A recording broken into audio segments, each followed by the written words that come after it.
Dr. Arnold, sometimes kids which have tall fathers, probably tall mothers, seem to be kind of short, and they send them to you, and you do a big workup looking for growth hormone and things like that. Who are really the candidates for this, and should I even consider things like growth hormone? Dr. Koplow, it's important to understand that most often children who are referred to the pediatric endocrinologist are normal children who have short genes or families that are short.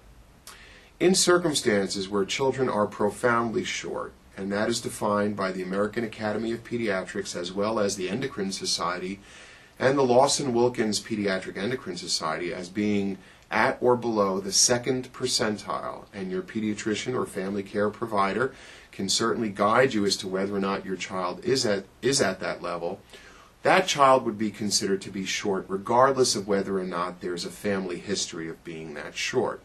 And the question of whether or not to treat a child like that is a discussion that needs to take place between the child's primary care provider, the child, the family, and the pediatric endocrinologist. This is certainly not a condition where one size fits all. The Food and Drug Administration of the United States, as well as all the professional bodies I mentioned earlier, have recognized that in some children, short stature can present a disability. And in those cases, it's important to recognize that even in the absence of growth hormone deficiency, those children are likely to benefit from growth-promoting therapy. In fact, over the last decade, the Food and Drug Administration of the United States has approved for use in children who are not growth hormone deficient in 5 separate conditions the use of growth hormone to promote growth. Therefore, without making any overgeneralizations, children who are below or at the second percentile, who their height is troubling to them, and would like to proceed with growth-promoting therapy should be offered that therapy regardless of whether or not they in fact have growth hormone deficiency. Now, if growth hormone deficiency is established, it's important to recognize that growth hormone treatment is not all about making a child taller.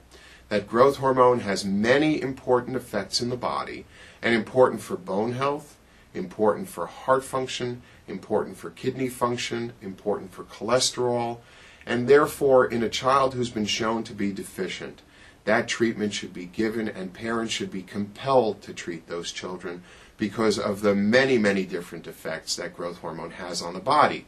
Furthermore, when linear growth is complete or when a child is done growing, it's quite possible that that child will require lifelong replacement of growth hormone because, as we know, growth hormone is produced lifelong by people, and therefore for all of the other reasons in addition to growth hormone should continue lifelong in those that are truly deficient in growth hormone.